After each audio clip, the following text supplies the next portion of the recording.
everyone. I'm trying to run out, get some errands. Bought a new jack at Harbor Freight, and this weather is terrible. I am freaking soaked just from that not even 1 minute walk to the truck.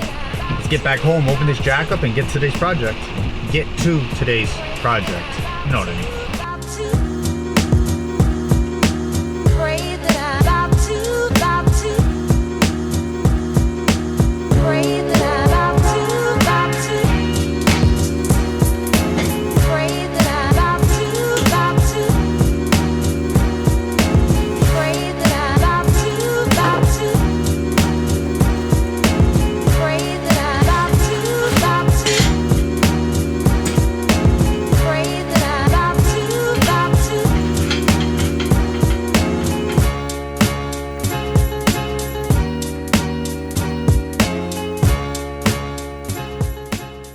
We finally made it back to the garage in this storm, whatever this random thing is. I've been waiting for a good weekend.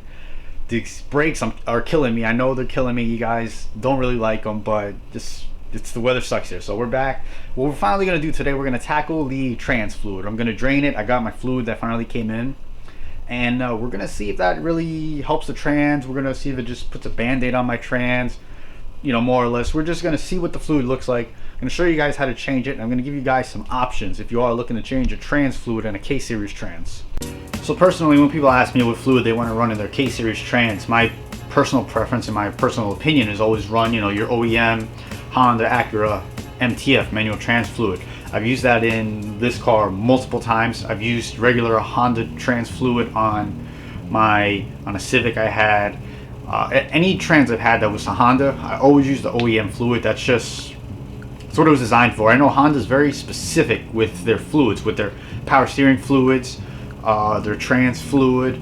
What other fluid? I think those are like the main ones that they're just like really specific, that if for some odd reason, if you don't use them, it blows seals out, it swells seals up with these other fluids that could work. I've always run the OEM fluids. Now, in my particular case, I'm running an M Factory LSD, and the manual trans fluid for the Honda would work with that LSD because you have the Civic Si uses the Honda manual trans fluid on the LSD, and it works with those clutches. But the thing is, I was unsure because I'm using an aftermarket LSD, so the clutches are a little more aggressive in this one. And I contacted M Factory and I did tons of research, and I decided to run different fluid when I switched to the M Factory. Now the fluid I run when the fluid I'm running now, it's Torco MTF. The reason I'm running this is because I contacted Torco. I saw a lot of good reviews on this fluid, and when I contacted them and I told them I was running an M Factory LSD, they said that this fluid works well with the clutches and the M Factory LSD and other aftermarket LSDs, and I felt more comfortable using it because it's more of a high performance manual trans fluid, meaning it'll withstand the heat and the abuse that we're going to be putting in the trans. As you can see, I put a lot of abuse on this trans when I'm at the track, and I recommend this. This is a GL5. I'll give you guys a better look at it. I've used this fluid for 2 years now. 2 years, and I haven't had an issue with it. I'm sure if I was to use a Honda trans fluid, it'd be the same, but just for that peace of mind, and kind of recommended by Torco. Recommended by Torco, and I think I contacted M Factory as well. I don't know if I mentioned that. And I contacted them. I just said, what would you recommend? And they recommended that the OEM fluid would be fine, but if I wanted to, I can opt to get the Torco. I went to that, no issue. So it's what we're going to be taking out and putting in this Torco M Factory, this Torco MT. Wow, I'm just rambling. I'm rambling. Got words in here and they're just not coming out right. So let's just work. I do better working. So in order to give you guys the best view I can of the fill and the drain bolts, I'm going to do it from the top and from the bottom. So from the top right now, I'm going to show you guys where the fill bolt is. Then we're going to go under the car. I'm going to show you where the drain bolt is. So the fill bolt is right here. You can access it through the top of the engine if you don't have the stock air box. If you have the stock air box, you can remove it and you'll be able to see it. So let me show you where the stock fill bolt is. So here we are at the top of the engine. I got a light shining down here. Let's see if I can get you guys. The stock fill bolt is going to be this bolt, kind of this big one, if I can get my hand in here, right? Maybe I could zoom in for you guys. Let's get it. I have a big bolt right there. That's your stock fill bolt. So before you do anything, you always want to crack that loose and take it out, because if you can't get that loose, you're never going to be able to fill your trans. You can, but that's also your kind of level. And what I mean by levels, I'll explain it to you when we go to fill it. But there's our fill bolt. That's the first one. So we're going to crack that loose, and then we're going to go under, and I'll show you the drain bolt. So here we are under the car. Here's your trans. Obviously your drain bolt is going to be this guy right here. Now let me see if I can give you guys a good angle what it looks like. It's not an actual bolt, it's a plug, but on the plug it's got a 3/8 opening for a ratchet. So what you do is, let me get my ratchet. Make sure you have your ratchet on loosen. So you're just gonna kind of put it right in there. Okay, here you guys, better angle. You just kind of push it right on, and as you can see, it just goes right on, and then you crack it loose depending how tight it is. We're doing this with one hand. All right, there it goes. And then you can just kind of wiggle it out. All right, and then once we loosen this up, that's it. It starts draining. And like I said, if you want, you can get to the fill bolts from down here. Well, there's a better look at your drain and the fill. It's kind of in the dark up there, but it is that one right there. So we already have that one cracked loose. Let's just get this draining, and this should be a very simple and quick job.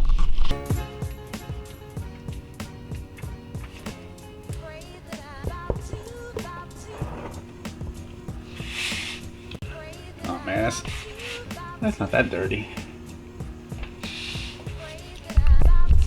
Check this out. So as you can see, the fluid, it looks normal. It's kind of like a brownish gold color. Not that dirty at all. So maybe the fluid change isn't going to do much, but it's good. It's a good habit. You make sure you're always changing your fluid. Let that drain. I'm going to tighten this bottom up, take the fill bolt off completely, and I'll show you guys this kind of funnel I made and how you guys can fill it the easiest way possible. So I want to give you guys a quick look of what this fluid looks like. I'm just looking at it with the flashlight over it. Yeah, it's not looking so good. So let me see if the camera can pick it up. Hopefully the camera can pick this up, but I see a little shiny in there. I think I see a little gold, especially that flake right there. Now this is the pan I used when I blew my engine up a long time ago, years ago. I've tried to clean it up like thoroughly, and I'm pretty sure I did. So I want to say this was already in the pan, but I still see some other flake in here, like just metallic. And yeah, I'm smelling a trans rebuild in the future. And the flashlight's dying on me a little bit, but it's definitely gonna need a trans rebuild, especially if those big golden flakes are from the trans. Best way we're gonna tell is if we crack it open. So expect a trans rebuild video by the end of this season, because that's explaining why third gear misses a lot now. So what I should have mentioned in the beginning of the video, I mean, I had the car up obviously to drain it. When you fill it up, you want to have the car as level as possible, because when you fill it up, you're checking in the level. Alright, it's easier if I show you, but basically you want the car level now. Alright, so I dropped the car down to fill it up because I'm going to fill it up from the top. The way you can keep it level, if you can't get it from the top, is put jack stands on the back of the car as well. So if you have it, lift the front up, lift the back up, try to get it as level as possible, so when you fill it up, you'll get an actual true reading. Now, if you have a lift, I'm envious of you, but that would be the best way to do it, is if you can have it on a lift, because it'll definitely be level when you drain it and fill it. In my case, I just brought it back down on all fours. I left the pan under it, so that way I can catch it, because I'm going to show you, when we fill it up, the fill plug acts as kind of like your level indicator. So when you're filling it up, it usually only takes about 1.5 quarts. I think the book says 1.6. So you only need 2 quarts to fill up a manual trans, drain and fill. After about the first quart, and then you're going to put the second one, and it'll get to the 1/2 quart, it's actually going to start coming back out of the fill plug.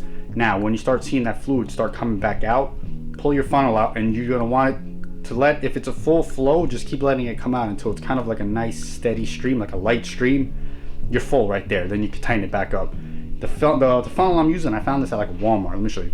So it's like one of these, I don't even know what they use it for, but I like it because it's got that long hose on it. And again, you can see down there the fill plug's open. All I do is I stick this right into the fill plug. So let me give you guys a better look if I can.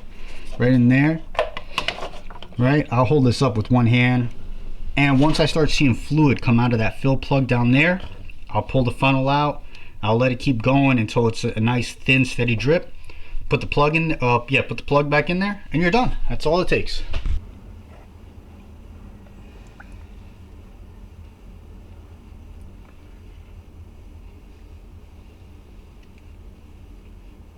So I changed the camera position a little bit because I want you guys to see what it's going to look like when the trans is full, when it starts to drain.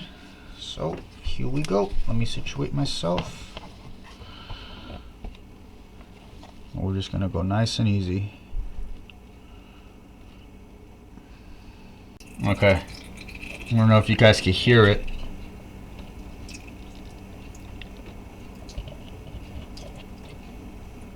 It's starting to drain. See if I can show you guys. I don't know if you can see down there, but it does have a little stream all the way at the bottom. So we're gonna plug it up now. Alright guys, there you go. That is super simple how-to you can do in your own car. You know, just you always want to stay up to date with your fluids. If you want my opinion, if your car is a daily driver, I would suggest every 30,000 change your trans fluid. If you compete with your car and you beat on it a lot, I would say maybe after every 2 events. Just keep an eye on it, check it out, see what's going on. You always want to know what's going on with your trans. I knew this day was going to come eventually. I thought I could kind of keep pushing it away and pushing it off, but my trans is my weak point now. You know what I mean? Like the engine is fully built and the trans is just completely stock. I got beefed up axles and a beefed up LSD, so it's able to put it down. But just the gear sets and the synchros, they're still the OEM synchros. 150,000, I think. I can't even remember what the original miles are on this right now. It was time, and I thought I could get away with maybe another season, maybe another 2 seasons, but like I said, probably this winter, October or something like that, we're gonna rip the trans out. We're gonna tear it apart. I'm gonna take you guys along, and I'm gonna show you guys how to replace the synchros, and if we have to replace some gear sets, we're gonna have to replace some gear sets, and that's gonna get expensive really fast. I do want to throw it out there though.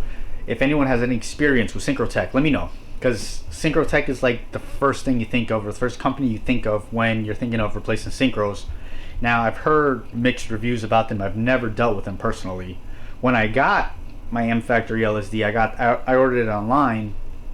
I got Syncrotech stickers with it, so I'm not sure if Syncrotech owns M Factory or vice versa, or however it works. But I've never dealt with Syncrotech. I've never rebuilt a trans for anyone with Syncrotech, so I'm unsure if I want to go with them. But you look online and they have the complete 6-speed gear synchro set for a Type S. So personally, I would love to throw OEM synchros back in there, but that just OEM synchros are super expensive. Not that it's not worth it, but I'm on a budget here, you know what I mean? Like, I gotta be realistic. I can't just throw all right, let's put it this way. I think Syncrotech gear synchro set costs $300 to $400. It's gonna cost me $200, I think, per synchro set, or for certain synchros, just to redo it. So I'm already going close to $1,000 on OEM. I don't know. Give me your input if you guys are using them, if you have any stories, if you know anyone, or if you guys rebuild transes and you use Syncrotech, let me know. Hopefully this video helped you guys. If it did, give me a big thumbs up. So in case you guys are unsure of what trans fluid you want to use, it's a little insight on what I use, what I run, in my personal opinion and my experience. So just hit subscribe too. If you're new, hit subscribe, right? Hopefully these videos help you guys out a lot. And in the next video, I'm probably going to walk you guys through or give you guys a review on my Insane shafts, because I've been getting a lot of requests and a lot of questions asking if it was worth it. So stay tuned for that next video, because I'll give you guys my honest opinion if I think it was worth it or not. Stay motivated, keep making those streets ladder, and I'll catch you guys on the next one.